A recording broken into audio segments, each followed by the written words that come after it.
الله الرحمن الرحيم. الحمد لله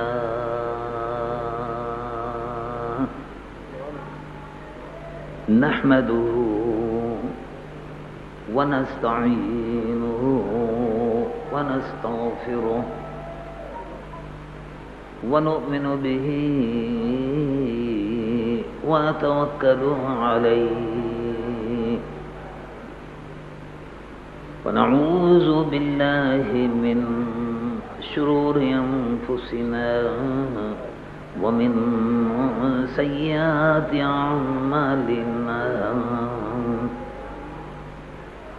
من يهده الله فلا مضل له ومن يضلله فلا هادي له. ونشهد أن لا إله إلا الله وحده لا شريك له.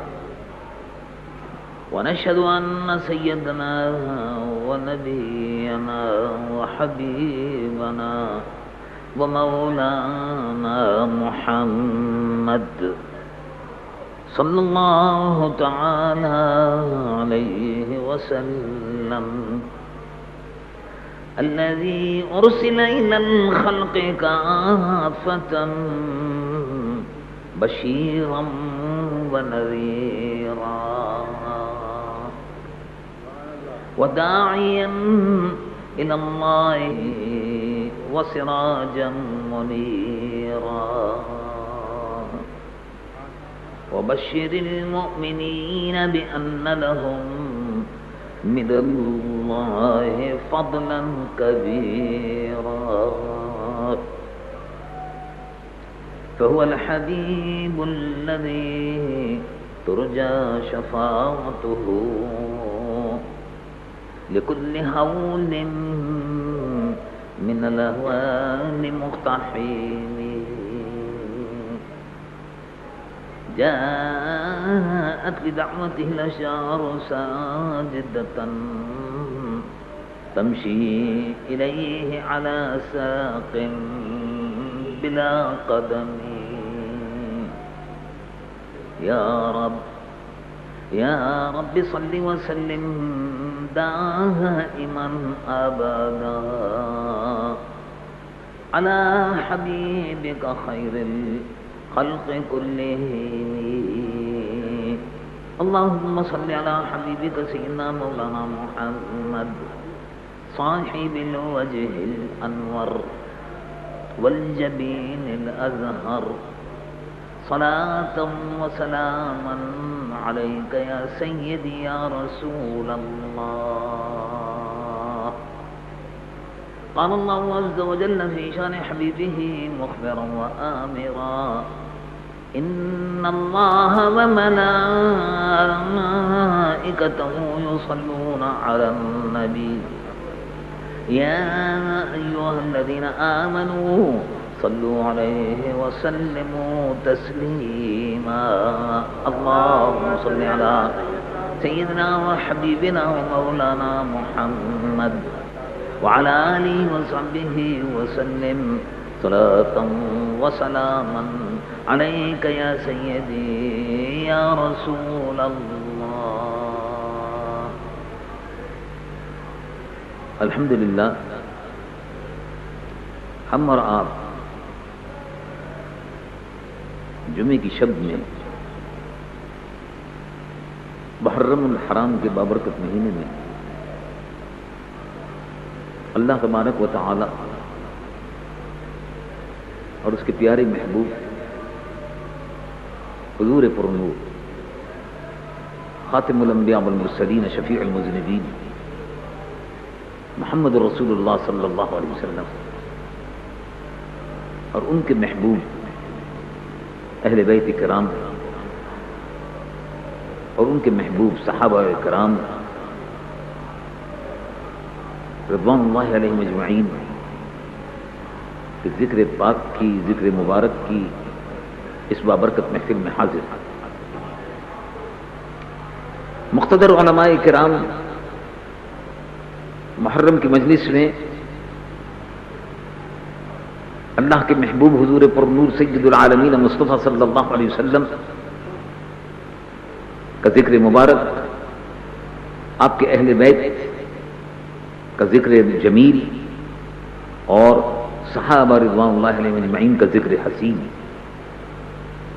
ان مبارک اور مقدس راتوں میں بیان فرماتے ہیں یہ ببرکت حرمت والا مہینہ ہے، عزت والا مہینہ ہے، اسی لیے اس کو محرم الحرام کہتے ہیں، حرمت والا، عزت والا، شرف اور بزرگی والا مہینہ۔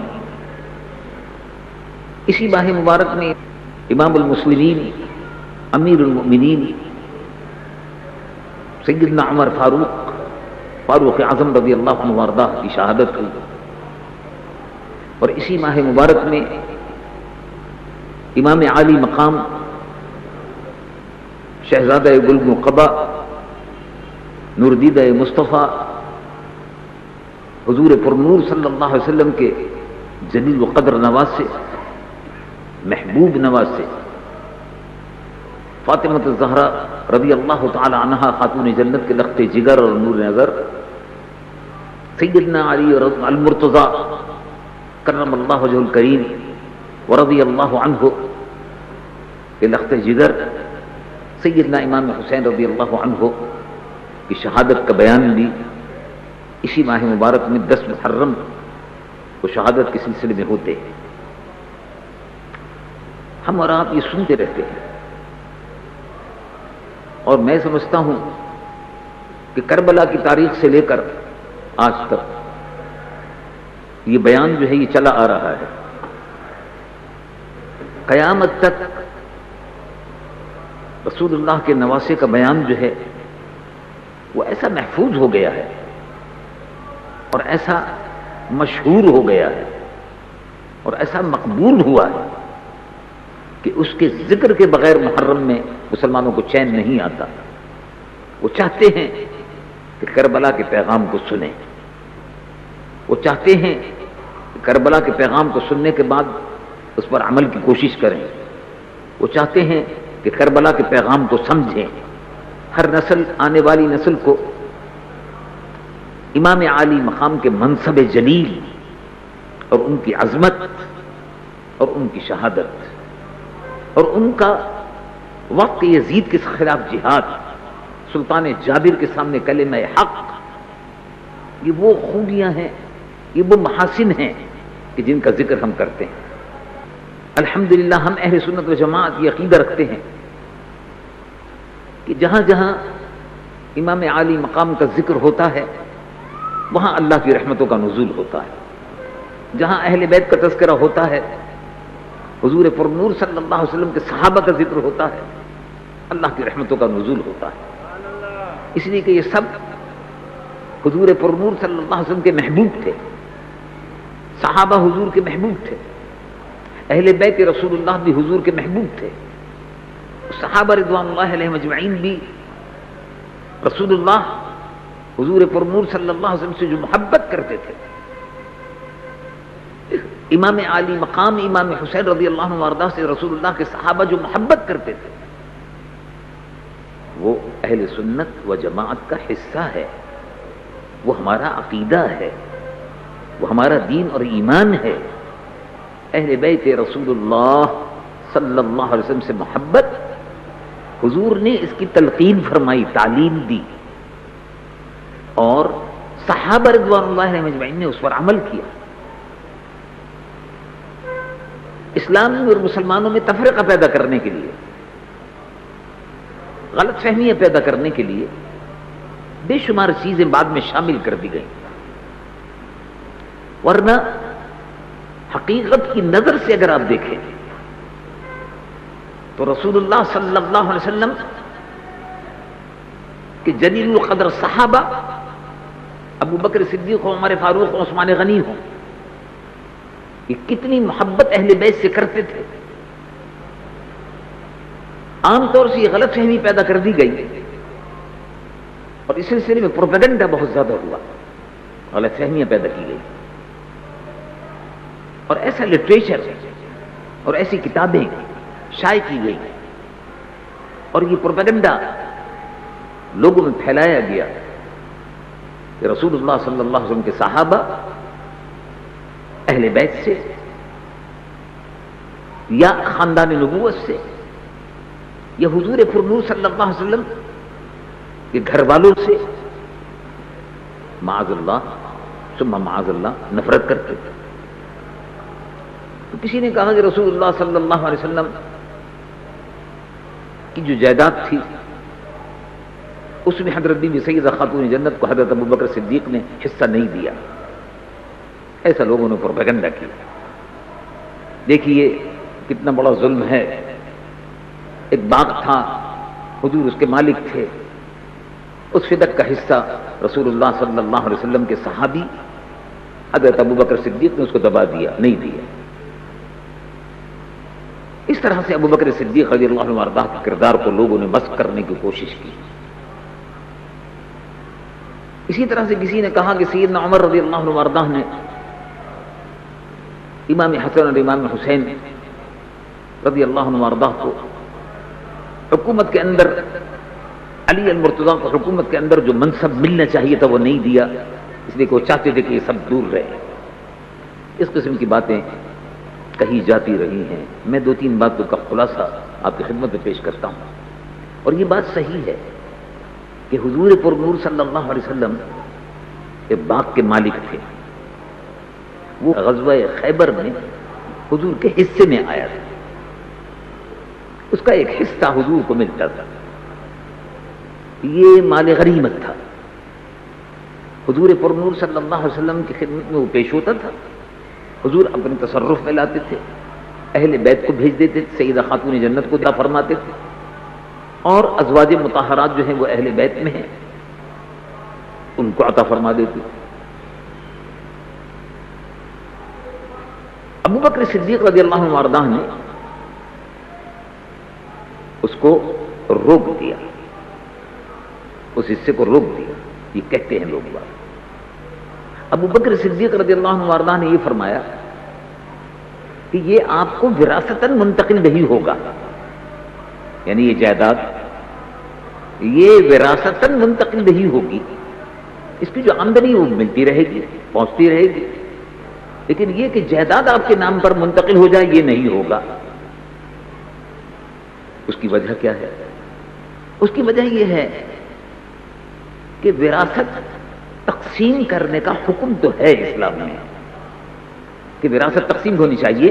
باپ مرتا ہے تو بیٹی کا بھی حصہ ہے اور بیٹے کا بھی حصہ ہے. بیٹیوں کا ڈبل ہے، دوہرا ہے، اور بیٹی کا 1 ہے.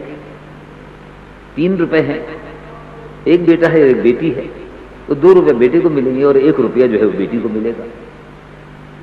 تو رسول اللہ صلی اللہ علیہ وسلم کی جائیداد بھی حضرت سیدہ خاتون جنت بی بی فاطمہ الزہرا موجود تھی، ان کو ملنا چاہیے تھا، اور جو ازواج مطہرات بیویاں تھیں ان کو بھی ملنا چاہیے تھا. اب نے فرمایا وراثت منتقل نہیں ہوگی، یعنی یہ جائیداد جو ہے یہ وراثتاً منتقل نہیں ہوگی کہ آپ کے نام پر منتقل ہو جائے، ایسا نہیں ہوگا. حالانکہ آپ کی بیٹی حضرت بی بی عائشہ بھی تھی اور دوسری ازواج مطہرات بھی تھی. حصہ تو بیویوں کا بھی حصہ بنتا ہے اور بیٹی کا بھی حصہ بنتا ہے اور بیٹوں کا بھی حصہ بنتا ہے، وارث ہوتے ہیں. تو آپ نے فرمایا کہ حضور صلی اللہ علیہ وسلم کی وراثت مال اور دولت نہیں ہے. رسول اللہ کی وراثت جو ہے یہ مال، یہ مکان، یہ نہیں ہے. تو حضور پرنور صلی اللہ علیہ وسلم کا حصہ تھا، وہ آیا کرتا تھا. حضور کی وراثت اگر یہ ہوتی تو اس کو تقسیم کر دیتا، لیکن یہ حضور کی وراثت نہیں ہے. آپ کو اس کا حصہ ملتا رہے گا مگر آپ کے نام پر منتقل نہیں ہوگی، اس لیے کہ جائیداد منتقل اس شخص کی ہوتی ہے جو شخص انتقال کر جائے. اور حضور پرنور صلی اللہ علیہ وسلم حیات النبی ہیں، تو جب حیات النبی ہیں تو ان کی وراثت کیسے تقسیم ہوگی؟ نہیں ہو سکتی. اس لیے آپ کو حصہ نہیں ملے گا. مگر جو روپیہ آتا ہے بیت المال کے ذریعے سے وہ آپ کو ملتا رہے گا، جائیداد منتقل نہیں ہوگی، اس لیے کہ انبیاء اپنی قبور میں زندہ ہیں۔ نحن معاشر الانبیاء، مشہور حدیث ہے، حضور پرنور صلی اللہ علیہ وسلم نے ارشاد فرمایا ہم انبیاء کا گروہ مقدس جماعت جو ہے، ہم نہ کسی کے وارث ہوتے ہیں، نحن معاشر الانبیاء لا نرث ولا نورث، ہم معاشر الانبیاء، انبیاء کی گروہ مقدس جماعت جو ہے یہ نہ کسی کے وارث ہوتے ہیں نہ ان کا کوئی وارث ہوتا ہے۔ وراثت جو ہوتی ہے انبیاء کی وہ علم ہے، علوم نبوت، روحانیت، علوم نبوت رسول اللہ صلی اللہ علیہ وسلم کی طرف سے منتقل ہوتی رہی ہے، قیامت تک ہوتی رہے گی، لیکن جائیداد اس کی تقسیم ہوتی ہے جو مر جاتا ہے۔ اسی آپ نے دیکھا حضور پرنور صلی اللہ علیہ وسلم کی بیویوں سے بھی نکاح حرام تھا، نکاح نہیں کر سکتے، حالانکہ مسئلہ جو ہے وہ دوسرا ہے۔ مسئلہ یہ ہے کہ اگر کسی شوہر کا انتقال ہو جائے تو شوہر کے انتقال کے بعد اس کو عدت پوری کرنی ہوگی، 4 مہینے 10 دن عدت پوری کرنے کے بعد اب وہ عورت آزاد ہے، جس سے چاہے نکاح کر لے، اس کو حق ہے۔ لیکن حضور پرنور صلی اللہ علیہ وسلم اس دنیا سے پردہ فرما گئے، اللہ رب العالمین نے پہلے سے آیت اتار دی، پہلے سے رسول اللہ کی عزت و عظمت اور مقام مصطفیٰ کا تحفظ کیا۔ رب العالمین جل جلالہ عما نوالہ ارشاد فرماتے ہیں ولا ان تنکحوا ازواجہ من بعدہ ابدا، خبردار رسول اللہ کے اس دنیا سے پردہ فرمانے کے بعد رسول اللہ کی بیویوں سے نکاح نہیں کر سکتے، نہیں کر سکتے۔ کیوں نہیں کر سکتے؟ مسئلہ تو یہ ہے کہ اگر کسی عورت کا شوہر انتقال ہو جائے تو 4 مہینے 10 دن کی عدت گزارنے کے بعد اب وہ آزاد ہے، جب چاہے جس سے چاہے نکاح کر لے، اس کی مرضی ہے۔ لیکن رسول اللہ کی بیویاں نکاح نہیں کر سکتی، ہم ان سے نکاح نہیں کر سکتے۔ ولا ان تنکحوا، خبردار نبی کی بیویوں سے نکاح نہیں کر سکتے، اس لیے کہ نکاح اس کی بیوی سے ہوتا ہے جس کا شوہر مر جاتا ہو۔ یہ رسول اللہ زندہ نبی ہے، حیات النبی ہے، حیات النبی ہے، یا رسول اللہ حیات النبی ہے۔ ان اللہ عز وجل حرم على الارض ان تاكل اجساد الانبیاء فنبی اللہ حی یرزق او کما قال صلی اللہ علیہ وسلم۔ بخاری شریف میں حضور پرنور صلی اللہ علیہ وسلم نے ارشاد فرمایا کہ ان اللہ عز وجل، اللہ رب العالمین نے زمین پر حرام فرما دیا کہ وہ زمین نبی کے جسم کو کھا نہیں سکتی۔ نبی زندہ ہے، رزق دیا جاتا ہے، نبی حیات ہے، ہر نبی حیات ہے، شہید بھی زندہ ہے، تو سبحان اللہ شہید زندہ ہے، لیکن شہید کی زندگی اور نبی کی زندگی میں اور موت میں فرق ہے۔ شہید کی بیوی سے نکاح ہو سکتا ہے اگرچہ وہ زندہ ہے اللہ کی، مگر یہاں انبیاء کی، نبی کی حیات حقیقی ہے کہ وہ اس سے نکاح نہیں ہو سکتا، وہ نبی زندہ ہے، شوہر زندہ ہے۔ وَلَا أَن تَنكِحُوا أَزْوَاجَهُ مِن بَعْدِهِ أَبَدًا۔ تو حضور پر نور سید العالمین محمد الرسول اللہ صلی اللہ علیہ وسلم کا حصہ جو تھا وہ ویسے ملتا رہا، لیکن وراثتاً منتقل نہیں ہوا، اس لیے کہ وہ بھی زندہ تھے۔ یہ تو تھی حضرت ابو بکر صدیق کی محبت، پیسہ دیتے تھے، بھیجتے تھے، جتنا بھی خرچ ہوتا تھا حضرت ابو بکر صدیق ان کو پیش کر دیا کرتے تھے، لیکن جائیداد منتقل نہیں کی۔ عمر فاروق رضی اللہ عنہ وارضاہ کا دور آیا،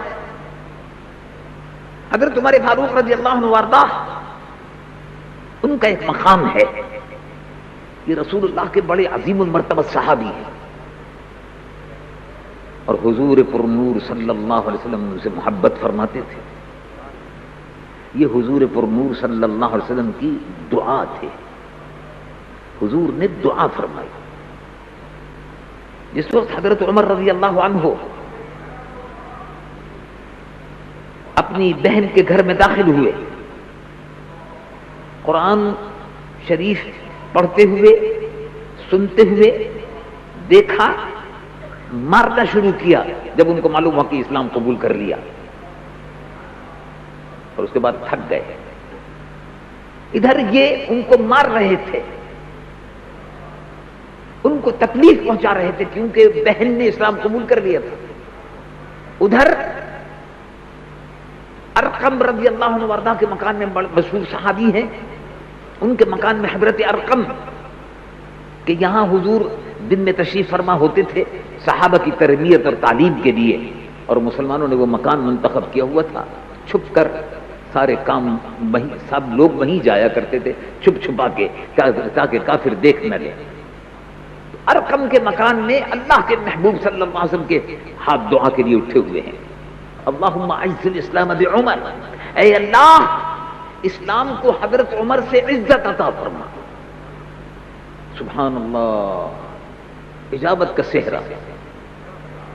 اعلیٰ حضرت عظیم المرتبہ امام اہل سنت محدث مجدد بریلوی نور اللہ مرقدہ فرماتے ہیں اجابت کا صحرا، یعنی حضور پر نور صلی اللہ علیہ وسلم کی زبان مبارک سے نکلا اللہم اعز الاسلام بعمر.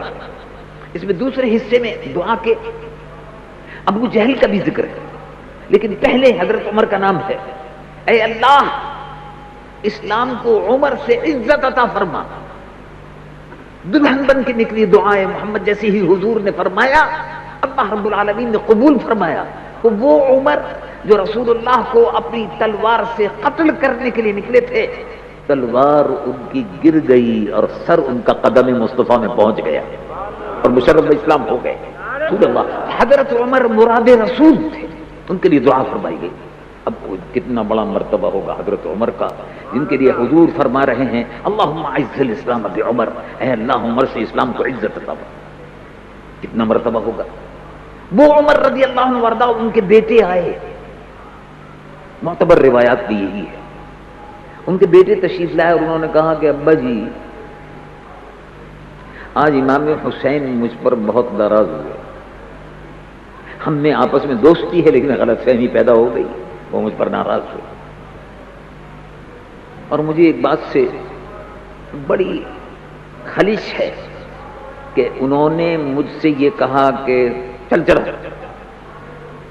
تمہارا باپ بھی ہمارا غلام ہے. اچھا پھر کیا ہوا؟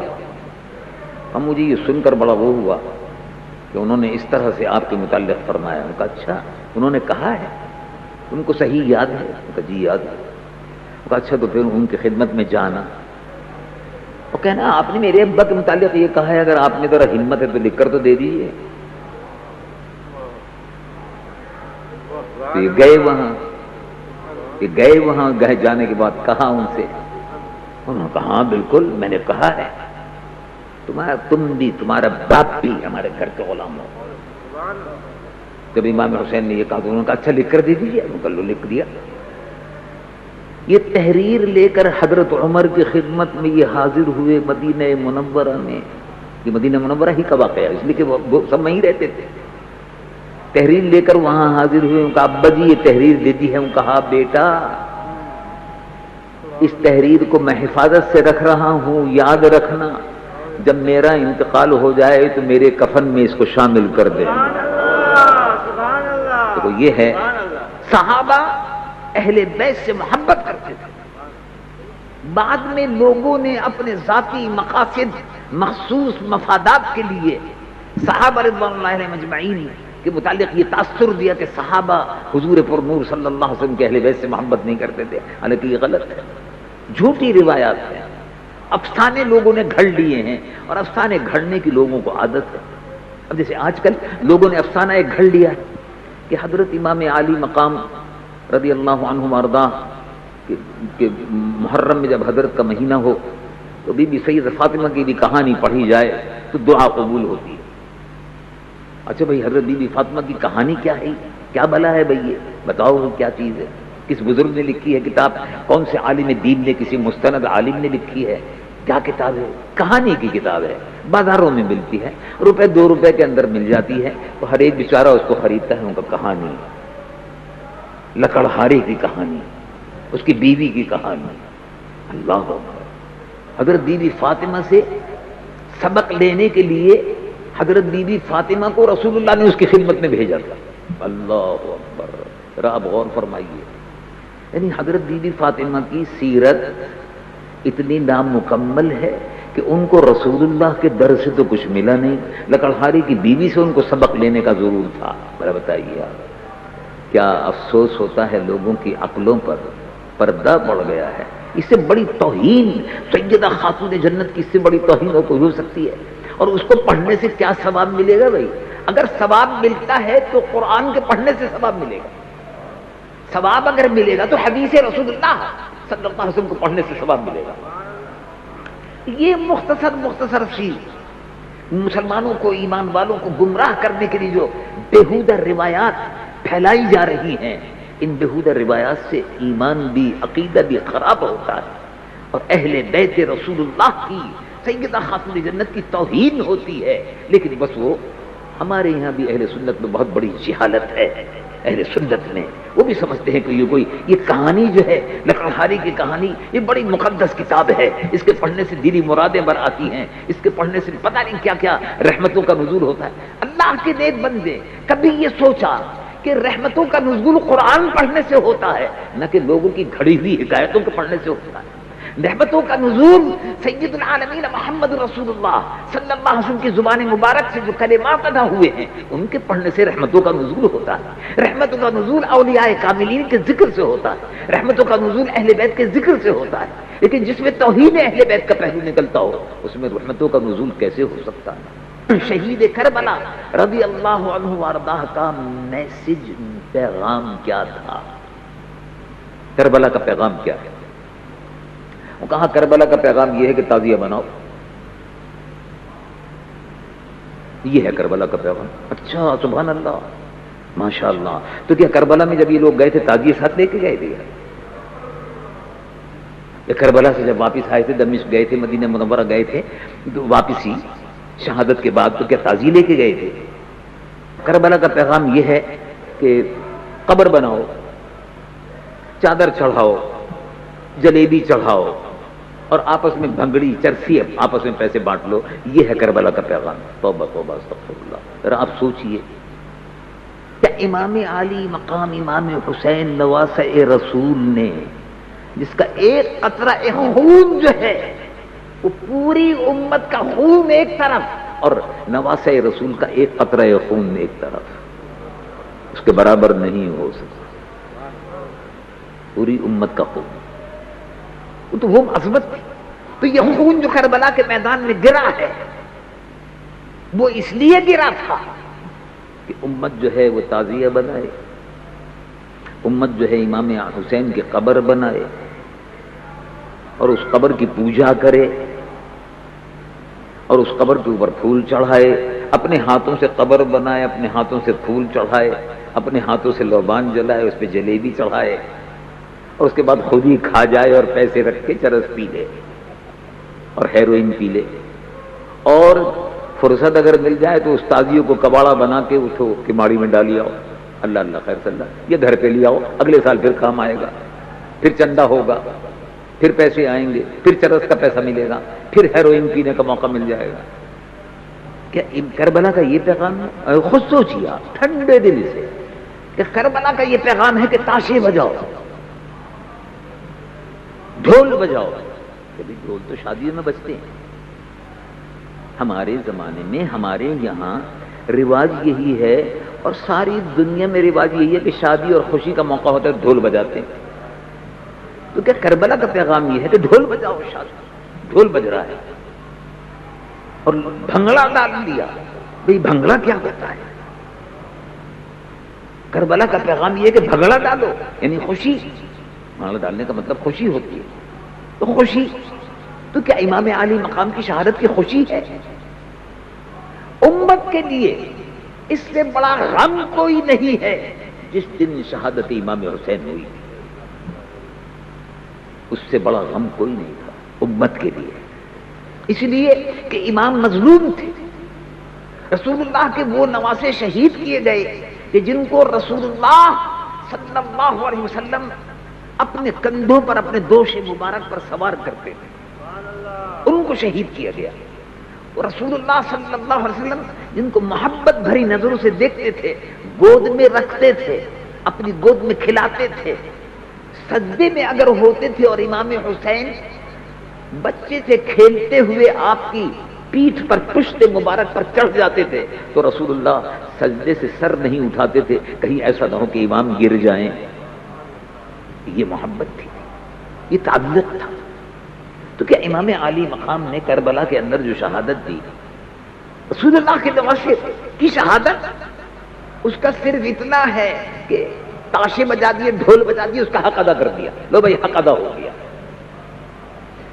امام حسین رضی اللہ عنہ وارضہ کی شہادت کا پیغام صرف یہی ہے کہ 2000 4000 20000 10,000 پیسہ خرچ کر لو اور ڈھول تاشے بجا دو اور قبر بنا لو۔ اب تو جھوٹی قبر بنانے کا رواج ہو گیا۔ مجھ کو پاکستان آئے ہوئے 53 سال ہو گئے تقریباً، وہ حیدرآباد ایک زمانے میں جایا کرتا تھا تو نئے نئے روڈ ابھی یہ بنا تھا، یہ ہائی وے سر 1962 میں، تقریباً 62-63 میں یہ حیدرآباد کا ہائی وے بنا۔ کوئی کبھی مزار نہیں دیکھا، کئی دفعے گئے، ایک دن جو ہم جا رہے تھے دیکھا جھنڈے لگے ہوئے، اچھا، اور 2-4 آدمی وہاں بیٹھے ہوئے، بڑی بڑی مونچھیں ہیں ان کو وہ تاؤ دے رہے ہیں، داڑیاں ان کی منڈی ہوئی ہیں، مونچھیں ان کی بہت بڑی بڑی۔ جب دور سے ہم نے دیکھا، میں نے کہا بھائی یہ مزار شاید معلوم ہوتا ہے، تو دیکھتے ہیں کون ہے، شاید کوئی تازہ مزار بنا ہوگا، کوئی اللہ کے ولی ہوں گے، تو جھنڈا ونڈا لگا ہوا ہے، چلو بھائی چلتے ہیں۔ گاڑی روک لی، ہم نے ان سے پوچھا کہ بھائی یہاں سے ہم کئی مرتبہ گزرے ہیں، اگرچہ روڈ ابھی بنے ہوئے تھوڑا ہی عرصہ ہوا ہے، 8-10 مہینے ہوئے ہیں، لیکن یہ مزار شریف جو ہے یہ ہم نے نہیں دیکھا تھا، یہ اب دیکھا۔ کہا یہ اللہ کے ولی کا مزار ہے۔ اچھا، اس نے ہم کو بھی نہیں پہچانا اور ہم لوگ ظاہر ہے نہیں پہچانتے تھے۔ تو میں نے کہا کہ بھی اللہ کے ولی ہیں، آپ کو کیسے معلوم ہوا؟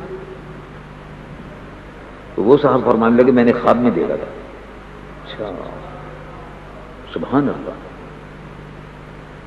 ایسے آدمی جو فاسق ہوں، فاجر ہوں، شرابی ہوں، بدکار ہوں، چرسی ہوں، بھنگڑی ہوں، اہل سنت و جماعت کے حصے میں یہی لوگ آئے ہیں، کوئی اور نہیں ہے، کوئی اللہ کے نیک بندے نہیں ہے، یعنی ہم لوگوں کے کھاتے میں یہی بد کردار لوگ آ جاتے ہیں۔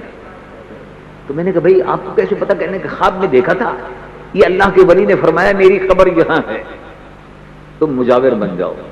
اب ہم نے دیکھا وہاں وہ رکھے ہوئے تھے، چندے کے بکسے رکھے ہوئے تھے اور لوگوں سے چندہ لیا جا رہا تھا، اور اس کے بعد میں نے کہا بھائی وہ سبحان اللہ، اگر خواب میں یہ بزرگ کسی کو بتانا بھی چاہتے تھے تو اسی کو بتایا۔ کوئی اللہ کا نیک بندہ، مسجد کا پیش امام، قاری صاحب، حافظ صاحب، عالم دین، کوئی ایسا نہیں ملا اللہ کا بندہ کہ جو یہ بزرگ اس سے فرمانے دے کہ بھائی میں یہاں دفن ہوں اور میری قبر پہ ذرا فاتحہ واتحہ پڑھ لو اور قبر کی حفاظت کرو۔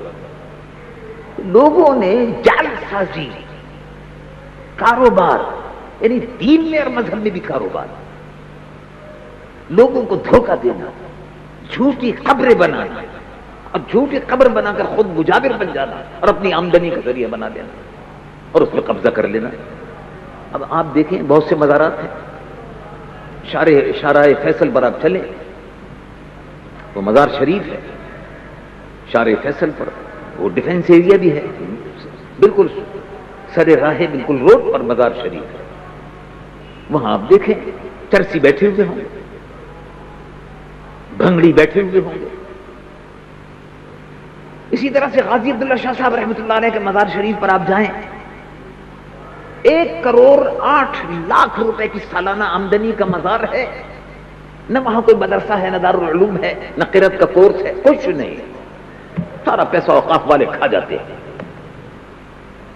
ایسا کھاتے ہیں اور ہضم کرتے ہیں کہ ڈکار بھی نہیں لیتے۔ 1 کروڑ روپیہ کہاں چلا گیا؟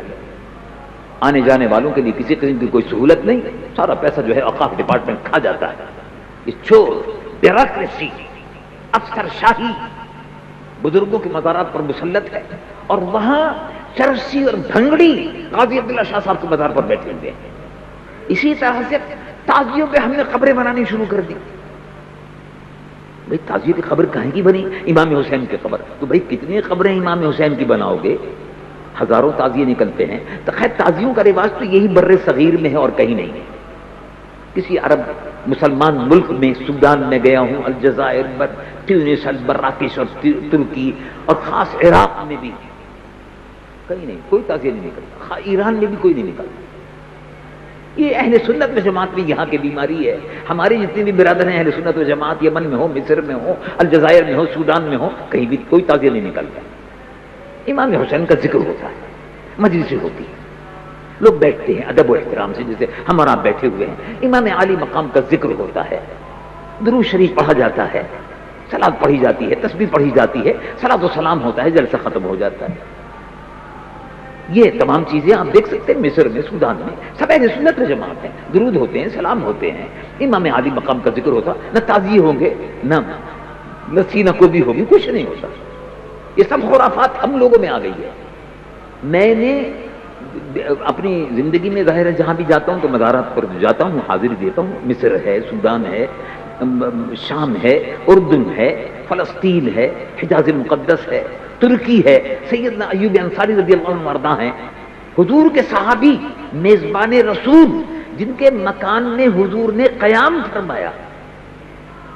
سیدنا ایوب انصاری رضی اللہ عنہ وارضا کا مزار استنبول میں ہے. آپ جا کے دیکھیں.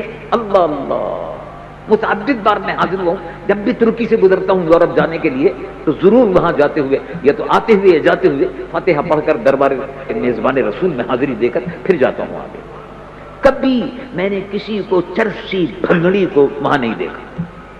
یہ ساری خباثت جو ہے یہ ایک سازش کے تحت ہم اہل سنت و جماعت کو بدنام کرنے کے لیے یہ داخل کر دی گئی ہے کہ دیکھیے صاحب یہ ہیں اہل سنت و جماعت. تو جھوٹی قبریں بنا دیتے ہیں، تعزیوں میں جھوٹی قبریں بن جاتی ہیں. اعلیٰ حضرت عظیم المرتبت امام اہل سنت مولانا شاہ احمد رضا فاضل بریلوی نور اللہ مرقدہ فتاوی رضویہ میں انہوں نے حدیث نقل کی کہ جس شخص نے جھوٹی قبر بنائی، جھوٹی قبر جس شخص نے بنائی، اللہ تبارک و تعالیٰ کی اس پر لعنت ہے. اور اس کو اپنی آمدنی کا ذریعہ بناتے ہیں، اس میں مجاور بن کے بیٹھ جاتے ہیں جھوٹی قبر پر اور پیسے لوگوں سے وصول کرتے ہیں، لوگوں کو دھوکے دیتے ہیں. اور وہاں جھوٹ نہ بابا کوئی قبر ہے نہ کوئی مردہ ہے. یہ ساری خرافات. کیا کربلا کا پیغام یہی تھا؟ نہیں. بات اصل میں یہ ہے کہ ہم نے آسان راستہ اختیار کر لیا. کربلا کا پیغام یہ تھا کہ کلمہ حق بلند کرو. اگر حکومت وقت شرابیوں اور زانیوں کی ہے تو اس کے خلاف کھڑے ہو جائیں. یہ کربلا کا پیغام ہے. وہ کربلا کا پیغام یہ بڑا سخت پیغام ہے. اس پیغام پر تو عمل ہوتا نہیں. تو بس صرف پیغام یہی ہے کہ شربت پی لو، امام حسین کی نیاز کھا لو اور تعزیہ بنا لو، چندہ کر لو، اس کے نام پر کچھ کھا لو اور بٹور لو، سال بھر کی آمدنی کا ذریعہ ہو جائے. ہو ہا کر لو، شور مچا دو، طبل بجا دو اور یہ بجا دو اور وہ بجا دو. یہ ہے ہو ہا میں کربلا کا جو سارا حسن تھا، کربلا کا جو جمال تھا، کربلا کا جو پیغام تھا.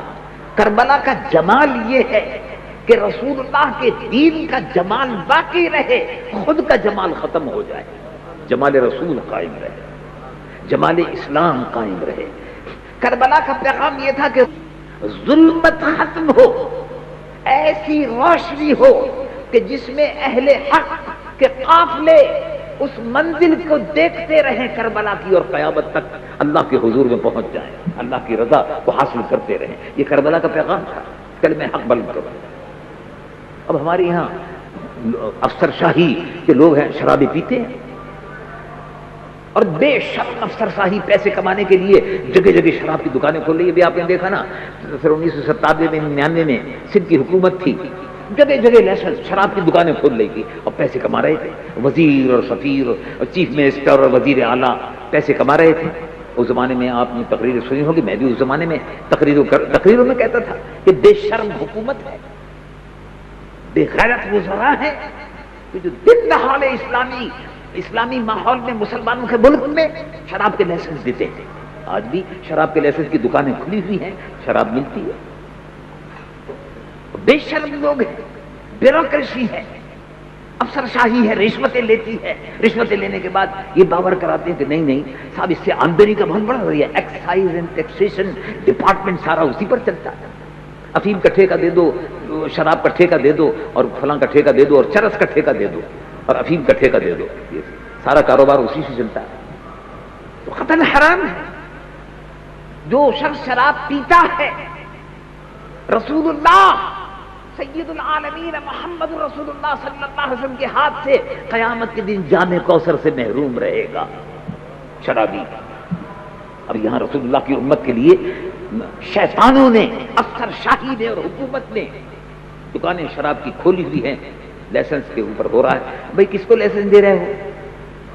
کیوں لائسنس دے رہے ہیں آپ؟ کس نے کہا ہے؟ ان کو صاحب غیر مسلموں کو دے رہے ہیں۔ غیر مسلموں کے لیے کون سی کتاب میں لکھا ہوا ہے؟ کون سی کتاب میں لکھا ہے کہ مسلمان حکومت غیر مسلموں کو شراب پلائے گی؟ کس کتاب میں لکھا ہوا؟ کس میں اجازت لکھی ہو؟ بتاؤ بھائی۔ کوئی جواب نہیں ان کے پاس، خاموش ہو جاتے ہیں۔ نہیں صاحب وہ غیر مسلم اقلیت ہے، اس غیر مسلم اقلیت کی دلداری کے لیے خود غیر مسلم اقلیت کہتی ہے کہ ہم شراب نہیں پینا چاہتے، شراب نہیں پینا چاہتے، ہم کو شراب کا لائسنس نہیں چاہیے۔ لیکن جو بدکار، جو شرابی مسلمان جو حکومت میں ہیں، وزیر ہیں کہ سفیر ہیں اور بیوروکریسی میں ہیں، وہ شرابی ہیں اور بدکار ہیں، اپنی شرابیں پینے کے لیے دکانیں کھلوا دیتے ہیں اور غیر مسلموں کی آڑ میں خود شرابیں پیتے ہیں، ان کے نام پر لائسنس بنوا لیتے ہیں، اپنے لیے سب دکانیں کھول لیں۔ یہ عالم ہے۔ اس طرح سے اسلام اور مسلمانوں کے اخلاق کو رسوا بدنام کیا جا رہا ہے۔ وہ شراب جو حرام ہے، تو یزید شرابی تھا۔ امام حسین رضی اللہ عنہ وارضاہ کے کربلا کا پیغام یہ تھا کہ جو شخص بھی مسلمانوں کا حکمراں ہے اگر وہ شرابی ہے، یزید ہے۔ اب یزید کو دیکھنا چاہتے ہو؟ دل تو نہیں چاہتا یزید کو دیکھنے کا، لیکن اگر دیکھنا چاہتے ہو تو جو بھی شراب پیتا ہے وہ یزید ہے، اس لیے کہ یزید بھی شراب پیتا تھا۔ اور امام علی مقام کربلا کا پیغام یہ تھا کہ مسلمانوں کا حکمراں شرابی نہیں ہونا چاہیے۔ یزید اور کیا کرتا تھا؟ کبھی آپ نے اس پر سوچا؟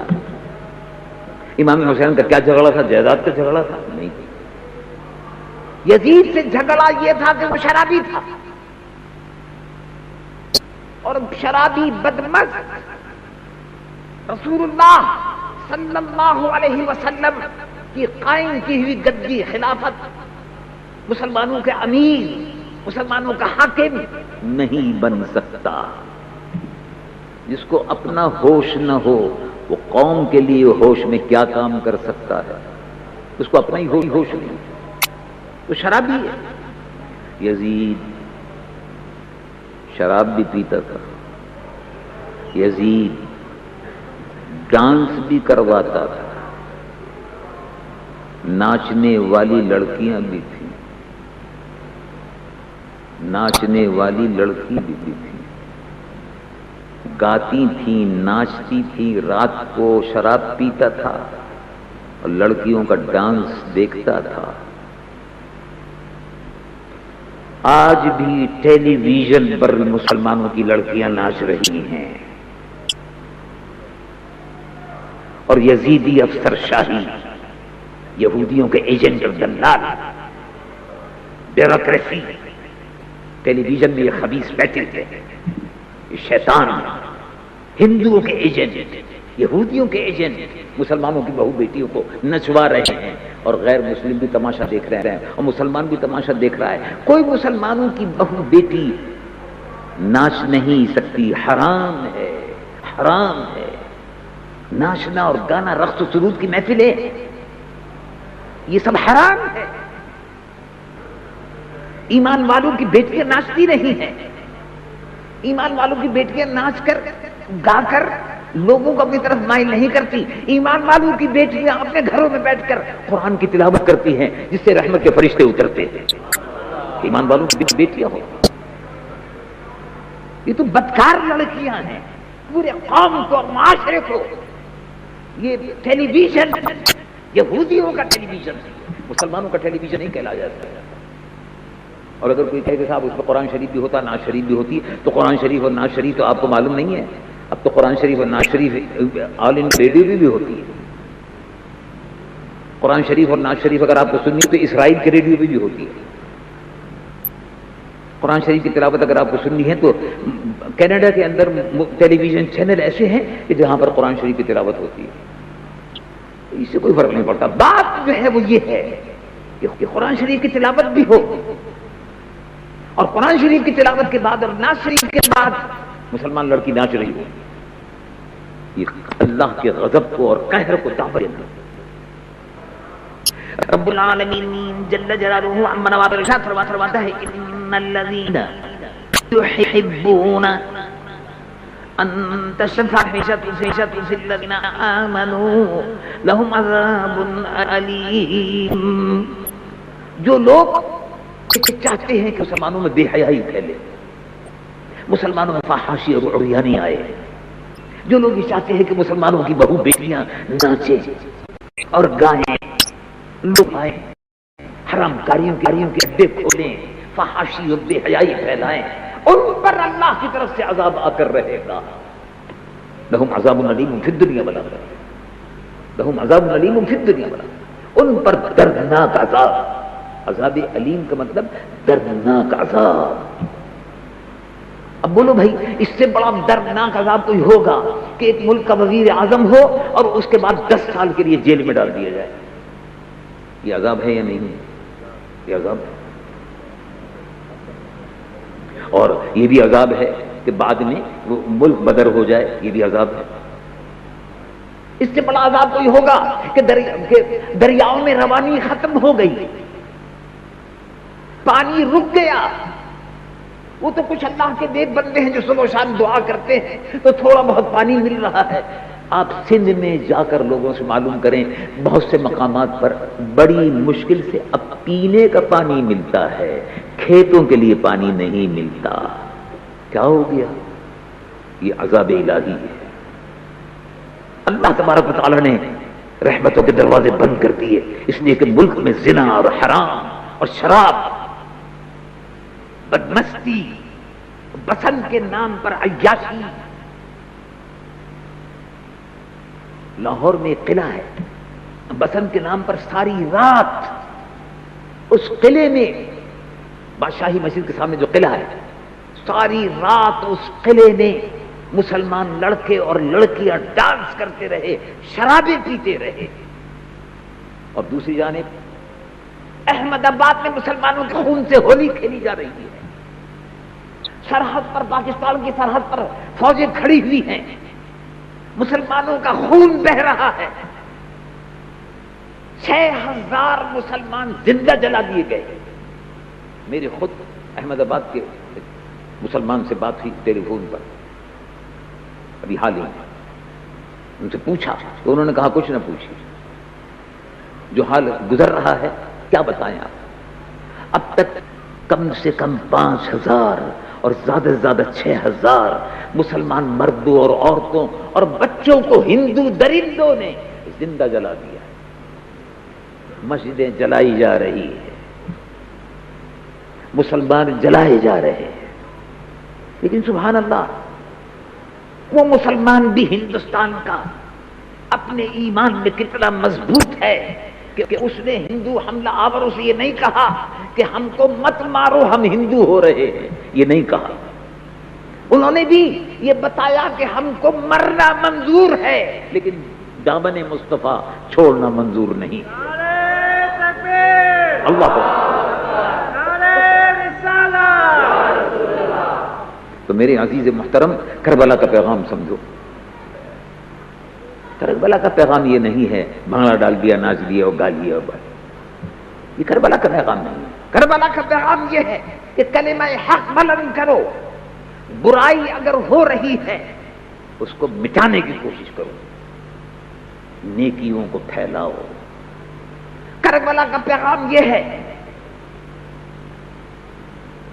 کہ چاہے خون بہ رہا ہو، نیزے اور بلب مارے جا رہے ہوں، قرآن کی تلاوت مت چھوڑو۔ آپ نے دنیا میں ایسا کہیں منظر دیکھا ہے؟ ہم اور آپ تو بڑے آرام سے پنکھے کے نیچے بیٹھ کے قرآن پڑھتے ہیں، جب گرمی لگتی ہے ہم بھی جب قرآن شریف یاد کرتے ہیں تراویح میں سنانے کے لیے، تو گرمی کا موسم اگر ہوتا ہے پنکھا چلاؤ گرمی ہو رہی ہے، پنکھا چلاؤ گرمی ہو رہی ہے، بجلی چلی گئی ہے، کیا ہو گیا، یہ کیا غضب ہے۔ دیکھو بجلی والے بل برابر بھیج دیتے ہیں، اور بل اگر وقت پر ادا نہ ہو تو کریکشن کاٹ دیتے ہیں، لیکن لوڈ شیڈنگ کرتے رہتے ہیں، اس لوڈ شیڈنگ کا کوئی حساب نہیں لیتا۔ یہ سب راشی کے ایسی کے راشی، رشوت خور افسر شاہی۔ ہندوستان کو بجلی بھیجنا چاہتے ہیں، ہندوستان کو بجلی بیچنا چاہتے تھے پہلے، 2-3 سال پہلے کی بات ہے، تو اس نے کہا کہ یہ تو مہنگی، ہم نہیں لیتے۔ ہندوستان کو بجلی بیچتے ہیں اور یہاں کے گھروں میں اندھیرا رہتا ہے اور بچے بلکتے رہتے ہیں گھر میں۔ تو کبھی آپ نے یہ منظر دیکھا کہ گرمی ہو، تپتا ہوا ریگزار ہو، تیروں کی بوچھار ہو، اور ایسے میں قرآن کی آواز آ رہی ہو؟ یہ آواز امام حسین کی تھی، قرآن کی تلاوت ہو رہی تھی۔ یہ ہے کربلا کا پیغام کہ قرآن کو حرز جاں بنا لو۔ تیروں کی بارش ہو رہی تھی اور امام علی مقام اللہ کے حضور میں سجدے میں تھے۔ کربلا کا پیغام یہ ہے کہ نماز کی پابندی کرو اور اللہ کے غضب سے ڈرتے رہو۔ نافرمان قوموں پر اللہ رب العالمین کا عذاب آ کر رہتا ہے، نافرمان لوگوں پر اللہ کی ہم نے نافرمانی کی۔ مشرقی پاکستان اب ہمارے پاس نہیں ہے، بنگلہ دیش بن گیا، یہ اللہ کا عذاب تھا۔ آج قوم کو ناچنے گانے والوں کی ضرورت نہیں ہے، آج قوم کو وہ مجاہدانہ کردار ادا کرنا ہے جو امام حسین نے میدان کربلا میں کیا اور محمود غزنوی اور شہاب الدین غوری نے دہلی کے میدانوں میں ادا کیا۔ اب قوم کو اس کردار کی ضرورت ہے، قوم کو صلاح الدین ایوبی کے کردار کی ضرورت ہے، اور ہم توقع کرتے ہیں کہ اللہ تبارک و تعالی اس امت مسلمہ سے پاکستان میں ہی اللہ تبارک و تعالی ایک صلاح الدین پیدا فرما دے، شہاب الدین غوری اور محمود غزنوی پیدا فرما دے۔ دیکھو کیسے کیسے مجاہد جنرل، شہاب الدین غوری بادشاہ سو رہا، وہ بادشاہ تھے، میدانوں میں ادا کیا، جن کے دل میں خوف کردار کی ضرورت ہے۔ قوم کو صلاح الدین ایوبی کے کردار کی ضرورت ہے، اور ہم توقع کرتے ہیں کہ اللہ تبارک و تعالی اس امت مسلمہ سے پاکستان میں ہی اللہ تبارک و تعالی ایک صلاح الدین پیدا فرما دے، شہاب الدین غوری اور محمود غزنوی پیدا فرما دے۔ دیکھو کیسے کیسے مجاہد جنرل، شہاب الدین غوری بادشاہ سو رہا، وہ بادشاہ تھے جن کے دل میں خوف خدا تھا، جو شرابی نہیں تھے، بدکار اور زانی نہیں تھے، خلق خدا کے لیے رحم دل تھے، رعایا کے حال سے باخبر رہتے تھے۔ اب تو حکمران چوروں کی طرح سے چھپتے پھرتے ہیں،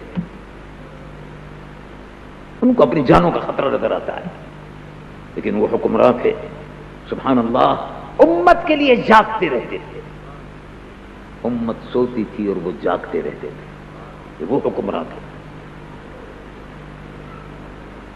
دہلی کی سرزمین پر ہندوؤں کی حکومت تھی، سلطان الہند خواجہ معین الدین چشتی رضی اللہ عنہ وارضاہ کو پرتھوی راج چیلنج کرتا رہتا تھا، آپ نے سنا ہے؟ آج کل تو بڑی آسانی سے لوگ کہہ دیتے ہیں ارے صاحب یہ مولوی لوگوں کا سیاست سے کیا تعلق ہے، ان کو چاہیے بیٹھے اللہ اللہ کرے، حجروں میں رہیں، خانقاہوں میں رہیں، تسبیح پڑھتے رہیں۔ مطلب یہ ہے کہ یہ جو بد کردار لٹیرے، بیوروکریسی اور افسر شاہی اور حکمراں جو اس ملک کو لوٹ رہے ہیں، وہ چاہتے ہیں کہ دیندار لوگ جو ہیں میدان سے ہٹ جائیں تاکہ ان کو کھل کر عیاشی، بدکاری، ناچنے اور گانے اور ہلا گلا کرنے کا موقع مل جائے۔ لیکن وہ تو علماء ہیں جو بتاتے رہتے ہیں کہ یہ حرام ہے اور یہ حلال ہے، وہ چاہتے ہیں رستے سے ہٹاؤ ان کو۔ آپ کو معلوم ہے اور آپ کو یاد ہوگا، بہت سے لوگ کہتے ہیں علماء کا کیا تعلق ہے سیاست سے؟